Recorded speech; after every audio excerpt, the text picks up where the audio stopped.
तो गाइस ये rich dad and poor dad Robert Kiyosaki का हिंदी अनुवाद है, जिसका अनुवाद किया है डॉक्टर सुधीर दीक्षित ने और ये मंजुल पब्लिशिंग हाउस द्वारा ये प्रकाशित किया गया है गाइस। तो guys rich dad and poor dad का पहला टॉपिक है प्रस्तावना। इसकी बहुत ज़रूरत है। क्या स्कूल बच्चों को असल ज़िंदगी के लिए तैयार करता है?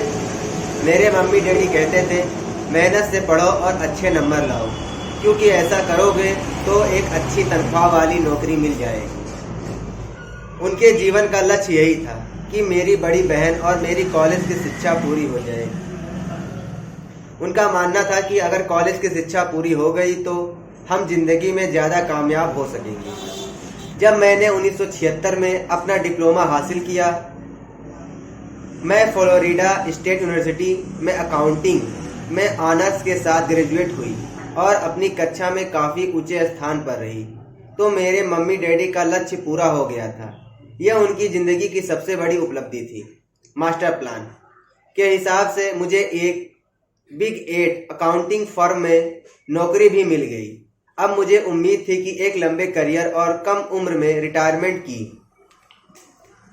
मेरे पति माइकल भी इसी रास्ते पे चले थे।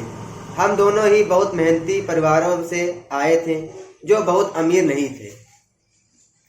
माइकल ने ऑनर्स के साथ ग्रेजुएट किया था, एक बार नहीं बल्कि 2 बार। पहली बार इंजीनियर के रूप में और फिर लॉ स्कूल से। उन्हें जल्दी ही पेटेंट लॉ में विशेषता रखने वाली वाशिंगटन डीसी की एक मानी हुई लॉ फर्म में नौकरी मिल गई और इस तरह उनका भविष्य भी सुनहरा लग रहा था। उनके करियर का नक्शा साफ था और ये बात तय थी कि वो भी जल्दी रिटायर हो सकते हैं। हालांकि हम दोनों ही अपने करियर में सफल रहे, परंतु हम जो सोचते थे हमारे साथ ठीक वैसा ही नहीं हुआ। हमने कई बार नौकरियां बदली,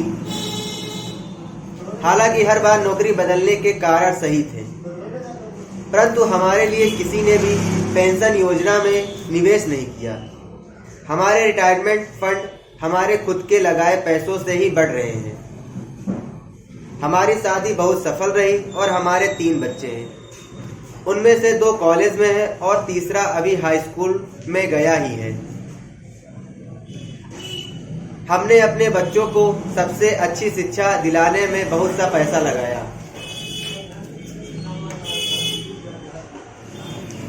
सन 1996 में एक दिन मेरा बेटा स्कूल से घर लौटा। स्कूल से उसका मोह भंग हो गया था। वो पढ़ाई से ऊब चुका था। मैं उन विषयों को पढ़ने में इतना ज़्यादा समय क्यों बर्बाद करूं जो असल ज़िंदगी में मेरे कभी काम नहीं आएंगे। उसने विरोध किया। बिना सोचे विचारे ही मैंने जवाब दिया, क्योंकि अगर तुम्हारे अच्छे नंबर नहीं आए तो तुम कभी कॉलेज नहीं जा पाओगे, चाहे मैं कॉलेज जाऊं या ना जाऊं। उसने जवाब दिया, मैं अमीर बनकर दिखाऊंगा। अगर तुम कॉलेज से ग्रेजुएट नहीं हुए तो तुम्हें कोई अच्छी नौकरी नहीं मिलेगी। मैंने एक माँ की तरह चिंतित और आचंकित होकर कहा, बिना अच्छी नौकरी के तुम किस तरह अमीर बनने के सपने देख सकते हो? मेरे बेटे ने मुस्कुराकर अपने सिर को बोरियत भरे अंदाज में हिलाया। हम ये चर्चा पहले भी कई बार कर चुके थे। उसने अपने सिर को झुकाया और अपनी आंखें घुमाने लगा। मेरी समझदारी भरी सलाह एक बार फिर उसके कानों से भीतर नहीं गई थी। हालांकि वह स्मार्ट और प्रबल इच्छा शक्ति वाला युवक था, परंतु वह नम्र और शालीन भी था। मम्मी उसने बोलना शुरू किया और भाषण सुनने की बारी अब मेरी थी। समय के साथ चलिए, अपने चारों तरफ देखिए। सबसे अमीर लोग अपनी शिक्षा के कारण इतने अमीर नहीं बने हैं। माइकल जॉर्डन और मैडोना को देखिए। यहाँ तक कि बीच में ही हार्वर्ड छोड़ देने वाले बिल गेट्स ने माइक्रोसॉफ्ट कायम किया। आज वे अमेरिका के सबसे अमीर व्यक्ति हैं और अभी उनकी उम्र भी 30 से 40 के बीच ही है। और उस बेसवाल पिचर के बारे में तो आपने सुना ही होगा, जो हर साल $40 लाख से ज़्यादा कमाता है, जबकि उस पर दिमागी तौर पर कमजोर होने का लेबल लगा हुआ है। हम दोनों काफी समय तक चुप रहे। अब मुझे ये समझ में आने लगा था कि मैं अपने बच्चों को वही सलाह दे रही थी जो मेरे माता पिता ने मुझे दिया था। हमारे चारों तरफ की दुनिया बदल रही थी, परंतु हमारी सलाह नहीं बदली थी। अच्छी शिक्षा और अच्छे ग्रेड हासिल करना अब सफलता की गारंटी नहीं रह गई, और हमारे बच्चों के अलावा ये बात किसी की समझ में नहीं आई थी। मम्मी, उसने आगे कहा, मैं डैडी और आपकी तरह कड़ी मेहनत नहीं करना चाहता। आपको काफ़ी पैसा मिलता है और हम एक शानदार मकान में रहते हैं जिसमें बहुत से कीमती सामान है। अगर मैं आपकी सलाह मानूंगा तो मेरा हाल भी आपकी तरह होगा। मुझे भी ज़्यादा मेहनत करनी पड़ेगी ताकि मैं ज़्यादा टैक्स भर सकूं और कर्ज में डूब जाऊं। वैसे भी आज की दुनिया में नौकरी की सुरक्षा बची नहीं है। मैं यह जानता हूं कि छोटे और सही आकार की फर्म कैसी होती है। मैं यह भी जानता हूं कि आज के दौर में कॉलेज के स्नातकों को कब तनख्वाह मिलती है, जबकि आपके ज़माने में उन्हें ज़्यादा तनख्वाह मिल रही थी। डॉक्टरों को देखिए, वे अब उतना पैसा नहीं कमाते जितना पहले कमाया करते थे। मैं जानता हूं कि मैं रिटायरमेंट के लिए सामाजिक सुरक्षा या कंपनी पेंशन पर भरोसा नहीं कर सकता। अपने सवालों के मुझे नए जवाब चाहिए। वह सही था, उसे नए जवाब चाहिए थे, और मुझे भी। मेरे माता पिता की सलाह उन लोगों के लिए सही हो सकती थी जो 1945 के पहले पैदा हुए थे, पर यह उन लोगों के लिए विनाशकारी साबित हो सकती थी। जिन्होंने तेजी से बदल रही दुनिया में जन्म लिया था। अब मैं अपने बच्चों से यह सीधी सी बात नहीं कह सकती थी, स्कूल जाओ, अच्छे ग्रेड हासिल करो और किसी सुरक्षित नौकरी की तलाश करो। मैं जानती थी कि मुझे अपने बच्चों की शिक्षा को सही दिशा में देने के लिए नए तरीकों की खोज करनी होगी। एक माँ और एक अकाउंटेंट होने के नाते मैं इस बात से परेशान थी कि स्कूल में बच्चों को धन संबंधी शिक्षा या वित्तीय शिक्षा नहीं दी जाती। हाई स्कूल खत्म होने से पहले ही आज की युवाओं के पास अपना क्रेडिट कार्ड होता है। ये बात अलग है कि उन्होंने कभी धन संबंधी पाठ्यक्रम में भाग नहीं लिया होता, और उन्हें यह भी नहीं पता होता कि इसे किस तरह निवेश किया जाता है। इस बात का ज्ञान तो दूर की बात है कि क्रेडिट कार्ड पर चक्रवृद्धि ब्याज की गणना किस तरह की जाती है। इसे आसान भाषा में कहें तो उन्हें धन संबंधी शिक्षा नहीं मिलती, और ये ज्ञान भी नहीं होता कि पैसा किस तरह काम करता है। इस तरह वे इस दुनिया का सामना करने के लिए कभी तैयार नहीं हो पाते जो इनका इंतजार कर रही है।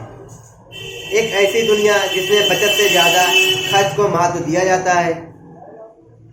जब मेरा सबसे बड़ा बेटा कॉलेज के शुरुआती दिनों में अपने क्रेडिट कार्ड को लेकर कर्ज में डूब गया, तो मैंने उसके क्रेडिट कार्ड को नष्ट करने में उसकी मदद की। साथ ही मैं ऐसी तरकीब भी खोजने लगी जिससे मेरे बच्चों में पैसे की समझ आ सके। पिछले साल एक दिन मेरे पति ने मुझे अपने ऑफिस से फ़ोन किया। मेरे सामने एक सज्जन बैठे हैं और मुझे लगता है कि तुम उससे मिलना चाहोगी। उन्होंने कहा। उनका नाम रॉबर्ट कियोसाकी है। वे एक व्यवसायी और निवेशक हैं तथा वे एक शैक्षणिक उत्पाद का पेटेंट करवाना चाहते हैं। मुझे लगता है कि तुम इसी चीज की तलाश कर रही थी जिसकी मुझे तलाश थी। मेरे पति माइक रॉबर्ट कियोसाकी द्वारा बनाए जा रहे नए शैक्षणिक उत्पाद कोर्स फ्लो से इतने प्रभावित थे कि उन्होंने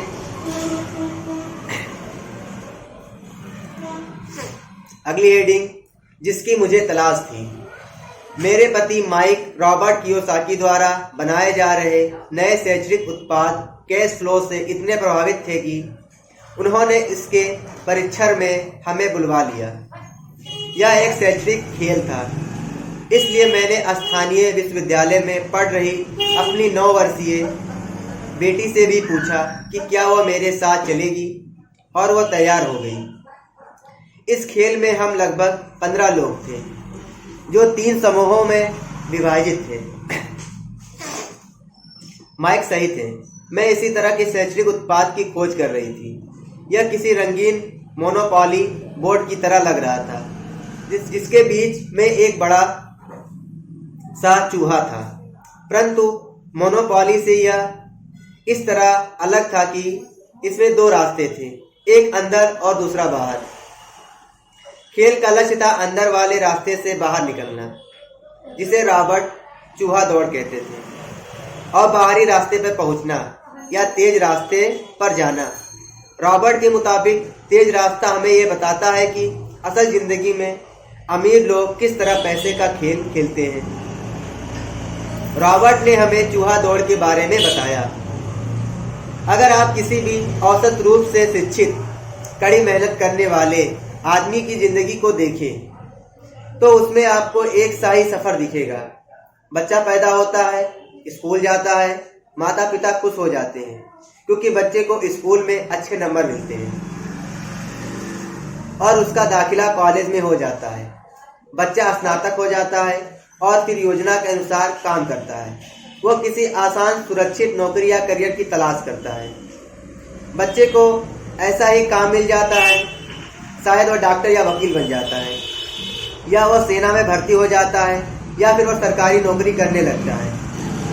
बच्चा पैसा कमाने लगता है, उसके पास थोक में क्रेडिट कार्ड आने लगते हैं, और अगर अब तक उसने खरीदारी करना शुरू नहीं किया है तो अब जमकर खरीदारी शुरू हो जाती है।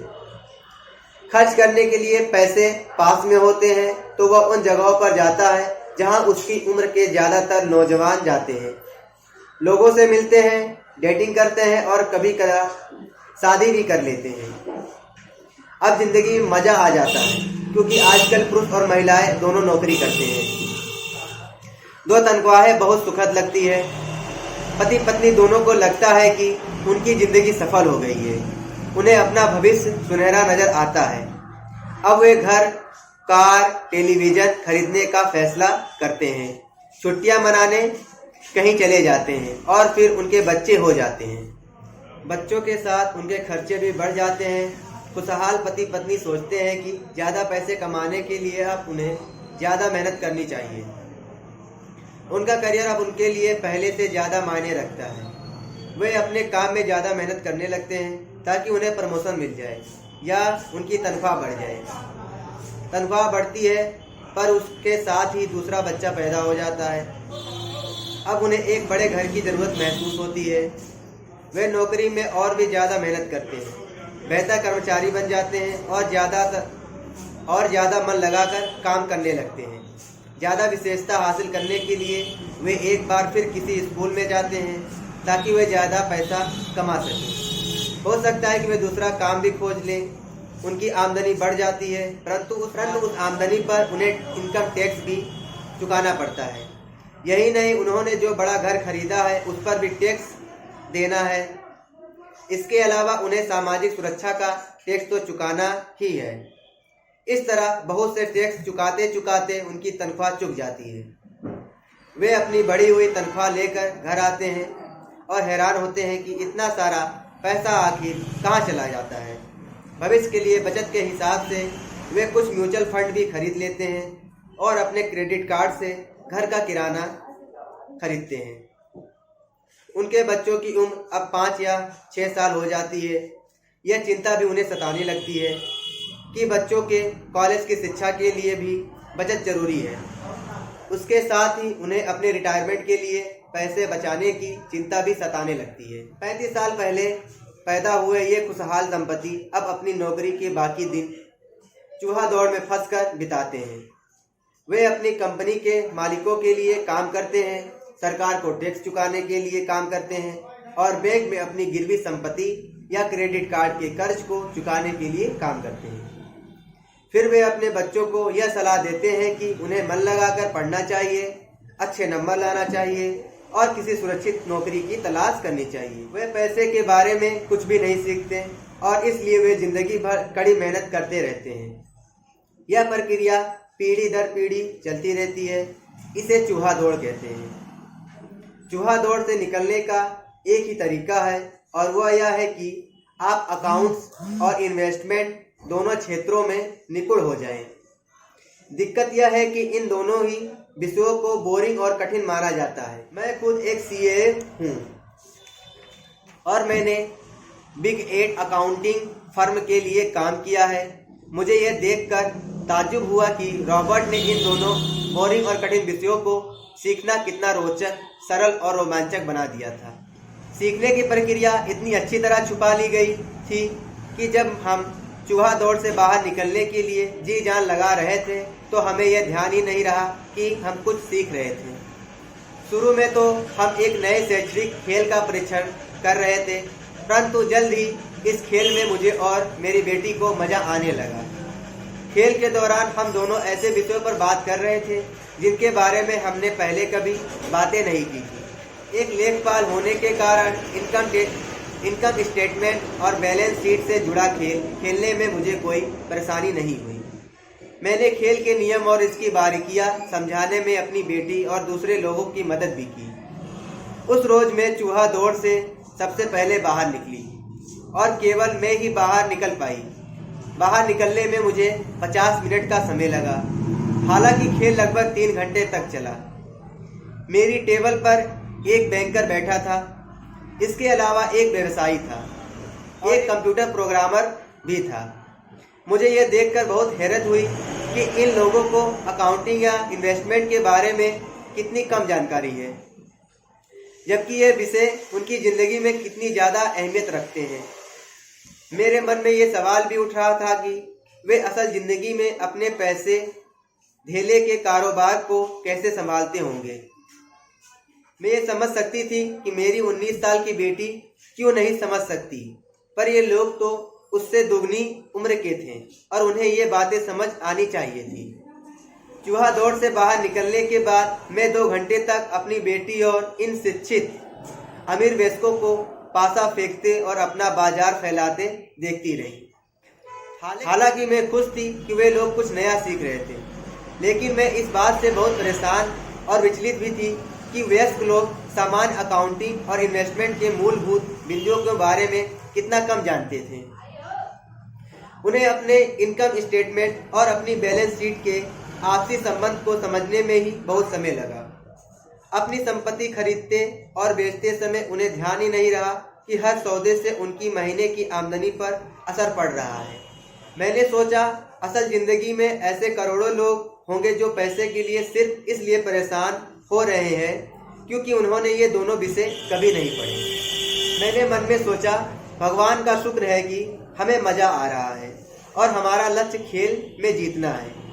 जब खेल खत्म हो गया तो रॉबर्ट ने हमें 15 मिनट तक कैश फ्लो पर चर्चा करने और इसकी समीक्षा करने के लिए कहा। मेरी टेबल पर बैठा व्यवसायी खुश नहीं था, उसे खेल पसंद नहीं आया था। मुझे यह सब जानने की ज़रूरत नहीं है, उसने जोर से कहा। मेरे पास इन सब के लिए अकाउंटेंट, बैंकर और वकील हैं जिन्हें यह सब मालूम है। रॉबर्ट का जवाब था, क्या आपने गौर किया है कि ऐसे बहुत से अकाउंटेंट हैं जो अमीर नहीं हैं? और यही हाल बैंकर्स, वकीलों, स्टॉक ब्रोकर्स और रियल एस्टेट ब्रोकर्स का भी है। वे बहुत जानते हैं और प्रायः वे लोग स्मार्ट होते हैं, परंतु उनमें से ज़्यादातर अमीर नहीं होते, क्योंकि हमारे स्कूल हमें वो सब नहीं सिखाते जो अमीर लोग जानते हैं। इसलिए हम इन लोगों से सलाह लेते हैं। परंतु एक दिन जब आप किसी हाईवे पर कार से जाते हैं, आप ट्रैफिक जाम में फंस जाते हैं। आप बाहर निकलने के लिए छटपटाते हैं। जब आप अपनी दाएं तरफ देखते हैं तो वहां आप देखते हैं कि आपका अकाउंटेंट भी उसी ट्रैफिक जाम में फंसा हुआ है। फिर आप अपनी बाइक तरफ देखते हैं और आपको वहां अपना बैंकर भी उसी हाल में नजर आता है। इससे आपको हालात का अंदाजा हो जाएगा। कंप्यूटर प्रोग्रामर भी इस खेल में प्रभावित नहीं हुआ था। यह सीखने के लिए मैं सॉफ्टवेयर खरीद सकता हूँ। बैंकर जरूर प्रभावित हुआ था। मैंने स्कूल में अकाउंटिंग सीखी थी, परंतु मैं अब तक यह नहीं समझ पाया था कि इसे असल जिंदगी में किस तरह काम में लाया जाए। अब मैं समझ गया हूँ, मुझे चूहा दौड़ से बाहर निकलने के लिए खुद को तैयार करने की ज़रूरत है। परंतु मेरी पुत्री के विचारों में सबसे ज़्यादा रोमांचित हुई। उसने कहा, मुझे सीखने में बड़ा मजा आया। मैंने इस बारे में बहुत कुछ सीखा कि पैसा असल जिंदगी में किस तरह काम करता है और इसका निवेश किस तरह करना चाहिए। फिर उसने आगे कहा, अब मैं जानती हूँ कि मैं अपने काम करने के लिए किस तरह का व्यवसाय चुनूं और यह व्यवसाय चुनने का कारण नौकरी की सुरक्षा, उससे मिलने वाले फायदे या तनख्वाह नहीं होंगे। अगर मैं इस खेल में सिखाई जाने वाली बातें सीख जाती हूँ तो मैं कुछ भी करने के लिए आज़ाद हूँ, और वो सीखने के लिए आज़ाद हूँ जो मैं दिल से सीखना चाहती हूँ। अभी तक मुझे उस चीज़ को सीखना पड़ता था जिससे मुझे नौकरी पाने में मदद मिले। अगर मैं ये खेल सीख जाती हूँ तो मुझे नौकरी की सुरक्षा और सामाजिक सुरक्षा की ज़्यादा चिंता नहीं होती, जैसे कि मेरी बहुत सी सहेलियाँ को होती हैं। खेल खत्म होने के बाद मुझे रॉबर्ट से बात करने के लिए ज़्यादा समय नहीं मिला। हमने उनकी योजना पर आगे बात करने के लिए बाद में मिलने का फैसला किया। इतना तो मैं जानती थी कि इस खेल के बहाने रॉबर्ट ये चाहते थे कि लोगों में पैसे की बेहतर समझ विकसित हो जाए। यही कारण था कि मैं उनकी योजनाओं के बारे में ज़्यादा जानने के लिए उत्सुक थी। मेरे पति और मैंने रॉबर्ट और उनकी पत्नी के साथ अगले हफ्ते डिनर मीटिंग रख ली। हालांकि हमारा पहला सामाजिक मेल जोल था, फिर भी हमें ऐसा महसूस हो रहा जैसे हम एक दूसरे को बरसों से जानते हों। हमने पाया कि हम में बहुत सी बातें एक जैसी हैं।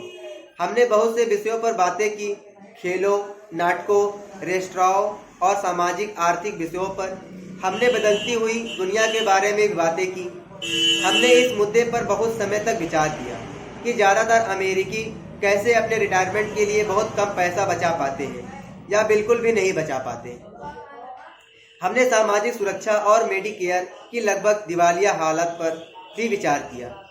क्या हमारे बच्चों को 7.5 करोड़ वृद्ध लोगों की रिटायरमेंट के लिए टैक्स चुकाना होगा? हम हैरान थे कि लोग पेंशन योजना के भरोसे बैठकर कितना बड़ा खतरा मोल लेते हैं। रॉबर्ट की सबसे बड़ी चिंता थी कि अमीरों और गरीबों के बीच फासला लगातार बढ़ता जा रहा है। ऐसा न सिर्फ अमेरिका में हो रहा है बल्कि पूरी दुनिया में हो रहा है। रॉबर्ट के स्वशिक्षित और स्वनिर्मित व्यवसायी थे। वे दुनिया भर में निवेश कर चुके थे और 47 वर्ष की उम्र में रिटायर होने में सफल हो गए। वे काम इसलिए कर रहे थे क्योंकि उन्हें भी वही चिंता थी जो मुझे अपने बच्चों को लेकर सता रही थी। वे जानते थे कि दुनिया बदल चुकी है, परंतु इसके बावजूद शिक्षा पद्धतियां बिल्कुल भी नहीं बदली। रॉबर्ट के अनुसार बच्चे सालों तक क्रियान्वित शिक्षा पद्धति में अपना समय गुजारते हैं और ऐसे विषय पढ़ते हैं जो उनके जीवन में कभी भी कहीं भी काम नहीं आने वाले, और वे ऐसी दुनिया के लिए तैयारी करते हैं जिसका अब नामो निशान भी नहीं बचा है। आज हम किसी भी बच्चे को जो सबसे खतरनाक सलाह दे सकते हैं वह यह है कि स्कूल जाओ, अच्छे नंबर लाओ और कोई सुरक्षित नौकरी ढूंढो। उन्होंने कहा, यह पुरानी सलाह और यह खराब सलाह है। अगर आप यह देख सकते हैं कि एशिया, यूरोप, दक्षिण अमेरिका में क्या हो रहा है तो आप भी उतनी ही चिंतित होंगी जितनी कि मैं। रॉबर्ट के अनुसार ये बुरी सलाह है, क्योंकि अगर आप चाहते हैं कि आपके बच्चे का भविष्य आर्थिक रूप से सुरक्षित हो तो आप पुराने नियमों के सहारे नए खेल को नहीं खेल सकते। ये बहुत खतरनाक होगा। मैंने उससे पूछा कि पुराने नियमों से उसका क्या मतलब है। मेरी तरह के लोग अलग अलग तरह के नियमों से खेलते हैं और आपकी तरह के लोग पुराने नियमों की लीग पर ही चलते रहते हैं। उन्होंने कहा, क्या होता है जब कोई कॉर्पोरेशन स्टाफ कम करने की घोषणा करता है? लोगों को नौकरी से निकाल दिया जाता है, परिवार तबाह हो जाते हैं, बेरोजगारी बढ़ जाती है। हाँ, परंतु कंपनी पर इसका क्या असर पड़ता है, खासकर जब वो कंपनी स्टॉक एक्सचेंज में दर्ज हो। जब स्टॉक कम करने की घोषणा होती है तो स्टॉक की कीमत कब बढ़ जाती है? मैंने कहा, जब अपनी तनख्वाह का खर्च कम करती है तो बाजार इस बात को पसंद करता है, ऐसा चाहे स्टॉक कम करके किया जाए या कंप्यूटर के माध्यम से किया जाए। उन्होंने कहा, आप ठीक कह रही हैं। और जब स्टॉक की कीमतें बढ़ती हैं तो मेरी तरह के लोग, यानी जिनके पास उस कंपनी के शेयर होते हैं, वे ज़्यादा अमीर हो जाते हैं। अलग तरह के नियमों से मेरा यही आशय था। कर्मचारी हारते हैं, मालिक और निवेशक जीतते हैं। रॉबर्ट कर्मचारी और मालिक के बीच के फर्क को समझा रहे थे। यह फर्क था अपनी किस्मत पर खुद अपना नियंत्रण होना या फिर अपनी किस्मत पर किसी दूसरे का नियंत्रण होना। परंतु ज़्यादातर लोग यह नहीं समझ पाते कि ऐसा क्यों होता है। मैंने कहा, उन्हें लगता है कि यह ठीक नहीं है। उसका जवाब था, इसलिए तो बच्चों से यह कहना मूर्खता है, अच्छी शिक्षा प्राप्त करो, यह सोचना मूर्खता है कि स्कूलों में दी जा रही शिक्षा से बच्चे उस दुनिया का सामना करने के लिए तैयार हो जाएंगे जिसमें वो कॉलेज के बाद पहुंचने वाले हैं। हर बच्चे को ज़्यादा शिक्षा की ज़रूरत है, एक अलग तरह की शिक्षा की, और उन्हें नए नियमों को जानने की भी ज़रूरत है, अलग तरह के नियमों को जानने की। धन के कुछ नियम होते हैं जिनसे अमीर लोग खेलते हैं और धन के कुछ और नियम होते हैं जिनसे बाकी 95% लोग खेलते हैं, और ये 95% लोग उन नियमों को अपने घर और स्कूल में सीखते हैं। इसलिए आजकल किसी बच्चे से यह कहना खतरनाक है मन लगाकर पढ़ो और अच्छी नौकरी खोजो। आज बच्चों को अलग तरह की शिक्षा की जरूरत है और आज की शिक्षा नीति उन्हें कुछ मूलभूत बातें नहीं सिखा पा रही है। इस बात से कोई फर्क नहीं पड़ता कि क्लासरूम में कितने कंप्यूटर रखे हैं या स्कूल कितना पैसा खर्च कर रहे हैं। जब शिक्षा नीति में वह विषय ही नहीं है तो उसे किस तरह पढ़ाया जा सकता है। अब सवाल यह उठता है कि किस तरह माता पिता अपने बच्चों को वह सिखा सकते हैं जो वे स्कूल में नहीं सीख पाते। आप अपने बच्चों को अकाउंटिंग किस तरह सिखाते हैं? क्या वह इससे वे बोर नहीं हो जाते? और आप उन्हें किस तरह निवेश करना सिखाएंगे जब एक बालक के रूप में आप खुद निवेश के खतरे से डरते हैं? अपने बच्चों को सुरक्षित जीवन के लिए तैयार करने के बजाय मैं यह बेहतर समझा कि उन्हें रोमांचक जीवन के लिए तैयार किया जाए। तो आप किस तरह किसी बच्चे को धन और उन सब चीज़ों के बारे में सिखा सकते हैं जिन पर हमने अभी विचार किया है? मैंने रॉबर्ट से पूछा, हम किस तरह इसे माता पिता के लिए आसान बना सकते हैं, खासकर तब जब उन्हें खुद ही इसकी समझ ना हो। उन्होंने कहा, मैंने इस विषय पर एक पुस्तक लिखी है। वह पुस्तक कहाँ है? मेरे कंप्यूटर में। यह बरसों से वही बिखरी पड़ी है। मैं कभी कभार उसमें कुछ बातें जोड़ देता हूँ, परंतु मैं आज तक उसे कभी इकट्ठा नहीं कर पाया। मैंने इस पुस्तक को तब लिखना शुरू किया था जब मेरी पहली पुस्तक बेस्ट सेलर हो गई थी, परंतु मैं अभी तक अपनी नई पुस्तक को पूरा नहीं कर पाया हूँ। यह अभी भी खंडों में है और वह पुस्तक निश्चित रूप से खंडों में ही थी। उन बेहतर 3 खंडों को पढ़ने के बाद मैंने यह फैसला किया कि पुस्तक निश्चित रूप से बेहतरीन थी और समाज में इसकी बहुत ज़रूरत थी, खासकर ऐसे समय में जब दुनिया तेजी से बदल रही थी। हम दोनों तत्काल इस निर्णय पे पहुंचे कि मैं रॉबर्ट की पुस्तक में सह लेखक बन जाऊं। मैंने उनसे पूछा कि उनके विचार से किसी बच्चे को कितनी वित्तीय शिक्षा की ज़रूरत होती है। उन्होंने कहा कि यह बच्चे पर निर्भर करता है। अपने बचपन में ही उन्होंने ये जान लिया था कि वे अमीर बनना चाहते थे और उन्हें एक ऐसे पिता स्वरूप व्यक्ति मिल गए थे जो अमीर थे और जो उनका मार्गदर्शन करने के इच्छुक भी थे। रॉबर्ट का कहना था कि शिक्षा ही सफलता की नींव है। जिस तरह स्कूल में सीखी गई बातें बहुत महत्वपूर्ण होती है, उसी तरह धन संबंधी समझ और बोलने की कला भी महत्वपूर्ण होती है। आगे की कहानी रॉबर्ट के 2 डैडियों के बारे में है, जिनमें से एक अमीर है और दूसरे गरीब। इनके जरिए रॉबर्ट उन रहस्यों को बताएंगे जो उन्होंने अपने जीवन में सीखे हैं। दोनों डैडियों के बीच का अंतर एक खास बात उजागर करता है। इस पुस्तक को मैंने बढ़ाया है, इसमें कुछ जोड़ा और घटाया है और इसे व्यवस्थित करने का काम किया है। जो अकाउंटेंट इस पुस्तक को पढ़े उनसे मेरा यही अनुरोध है कि वे अपनी किताबी ज्ञान को एक तरफ रख दें और अपने दिमाग में रॉबर्ट के सिद्धांतों को घुस जाने दें। हालांकि उनमें से कई सिद्धांत पहली नज़र में गलत लगेंगे। अकाउंट के सिद्धांतों की बुनियादी बातों को चुनौती देते लगेंगे, परंतु यह याद रखें कि वे एक महत्वपूर्ण दृष्टि देते हैं कि किस तरह बच्चे निवेशक अपने निवेश के फैसलों का विश्लेषण करते हैं। जब हम अपने बच्चों को स्कूल जाने, मेहनत से पढ़ने और अच्छी नौकरी पाने की सलाह देते हैं तो अक्सर हम ऐसा सांस्कृतिक आदतों के कारण करते हैं। ऐसा करना हमेशा सही चीज मानी गई है। जब मैं रॉबर्ट से मिली तो उनके विचारों ने शुरू में तो मुझे चौंका दिया। 2 डैडियों के साथ पले बढ़े रॉबर्ट के सामने 2 अलग अलग लक्ष्य होते थे। उनके पढ़े लिखे डैडी उन्हें कारपोरेशन में नौकरी करने की सलाह देते थे। उनके अमीर डैडी उन्हें कारपोरेशन का मालिक बनने की सलाह देते थे। दोनों ही कामों में शिक्षा की जरूरत थी, परंतु पढ़ाई के विषय बिल्कुल अलग अलग थे। पढ़े लिखे डैडी रॉबर्ट को स्मार्ट बनने के लिए प्रोत्साहित करते थे। अमीर डैडी रॉबर्ट को यह जानने के लिए प्रोत्साहित करते थे कि किस तरह स्मार्ट लोगों की सेवाएं ली जाए। दो डैडियों के होने से कई समस्याएं भी पैदा हुई। रॉबर्ट के असली डैडी राज्य में शिक्षा प्रमुख थे। जब रॉबर्ट 16 साल के हुए तो उन्हें इस बात की कोई खास चिंता नहीं सता रही थी। अगर तुम्हें अच्छे नंबर नहीं मिलते तो तुम्हें कोई अच्छी नौकरी नहीं मिलेगी। वे पहले से ही जानते थे कि उनके करियर का लक्ष्य था कॉर्पोरेशन का मालिक बनना, ना कि उसमें नौकरी करना। सच तो यह है कि अगर हाई स्कूल में समझदार और मेहनती परामर्शदाता नहीं मिला होता तो रॉबर्ट कभी कॉलेज भी नहीं गए होते। वे इस बात को मानते हैं कि वे दौलत कमाने के लिए बेताब थे, परंतु वे आखिरकार मान ही गए कि कॉलेज की शिक्षा से भी उन्हें फायदा हो सकता है। इस पुस्तक में दिए गए विचार शायद बहुत से माता पिताओं को क्रांतिकारी और अतिशयोक्तिपूर्ण लगेंगी। कई लोगों को तो अपने बच्चों को स्कूल में रखने में ही काफी मेहनत करनी पड़ रही है, परंतु बदलते हुए समय को देखते हुए हमें नए और जोखिम भरे विचारों की तरफ ध्यान रख देने की जरूरत है।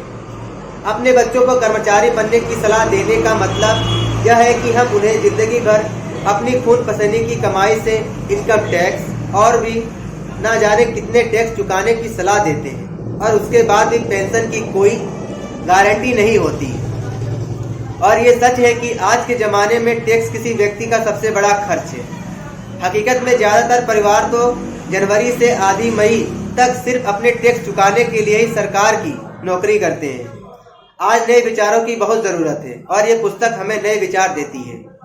रॉबर्ट का दावा है कि अमीर लोग अपने बच्चों को अलग तरह की शिक्षा देते हैं। वे अपने बच्चों को घर पर सिखाते हैं, डिनर टेबल पर। हो सकता है कि ये विचार वे ना हो जिन पर आप अपने बच्चों के साथ बातें करते हो, परंतु उन पर नजर डालने के लिए धन्यवाद। और मैं आपको सलाह देती हूँ कि आप खोज करते रहें। एक माँ और एक CPA होने के नाते मैं तो यही सोचती हूँ कि अच्छे नंबर लाना और एक बढ़िया नौकरी पा लेना एक पुराना विचार है। हमें अपने बच्चों को नए तरह के विचार देने होंगे। हमें उन्हें अलग तरह की शिक्षा देनी होगी। शायद हम अपने बच्चों को यह सिखाएंगे कि अच्छे कर्मचारी होने के साथ साथ वे अपना खुद का निवेश कॉर्पोरेशन भी खोल सकें। दोनों का यह तालमेल बढ़िया रहेगा। एक माँ होने के नाते मुझे उम्मीद है कि यह पुस्तक सभी अभिभावकों के लिए फायदेमंद होगी। रॉबर्ट लोगों को यह बताना चाहते हैं कि कोई भी व्यक्ति अगर ठान ले तो अमीर बन सकता है। अगर आप एक माली या गेट कीपर हैं या पूरी तरह बेरोजगार हैं, तो भी आप में खुद को और अपने परिवार के लोगों को धन संबंधी बातें सिखाने की काबिलियत है। यह याद रखें कि धन संबंधी बुद्धि वह दिमागी तरीका है जिससे हम अपनी धन संबंधी समस्याओं को सुलझाते हैं। आज हम ऐसे विश्वव्यापी तकनीकी प्रयत्नों का सामना कर रहे हैं जिनका सामना हमने आज से पहले कभी नहीं किया। किसी के पास भी जादू की पुड़िया नहीं है, परंतु एक बात तो तय है, ऐसे परिवर्तन हमारे सामने आने वाले हैं जो हमारे यथार्थ से परे हैं। कौन जाने भविष्य हमारे लिए क्या लाता है, पर जो भी हो हमारे पास तो मूलभूत विकल्प मौजूद है। या तो हम सुरक्षा की राह पर चले या फिर स्मार्ट बनकर खुद को धन संबंधी क्षेत्रों में शिक्षित करें और अपने बच्चों को ही धन संबंधी प्रतिभा को भी जागृत करें। शेरान लेक्टर। ये इस बुक तो गाइस इस बुक की पहला चैप्टर जो कि प्रस्तावना की, जो कि मैंने कंप्लीट आपको पढ़ के सुनाया है। आई होप आप लोगों को पसंद आएगा। तो गाइस इसके बाद में अध्याय 1 रिच डैड और पुअर डैड के बारे में आपको पढ़ के सुनाऊंगा। आई होप आप लोगों को पसंद भी आएगा। तो गाइस यदि आपको वीडियो पसंद आए तो लाइक करें, हमारे चैनल को सब्सक्राइब करें और ऐसे ही इन्फॉर्मेशन वीडियो के लिए बेल आइकन भी दबा लें। यदि आप इंस्टाग्राम पे देख रहे हैं तो फॉलो करें। बाकी गाइस आप कमेंट सेक्शन में जरूर बताना कि आपको रिच डैड पुअर डैड की पहली प्रस्तावना किस प्रकार से लगी। क्या आपको कुछ नया नियम आपको जानने को मिला या नहीं, कमेंट सेक्शन में जरूर बताना। तो गाइस धन्यवाद।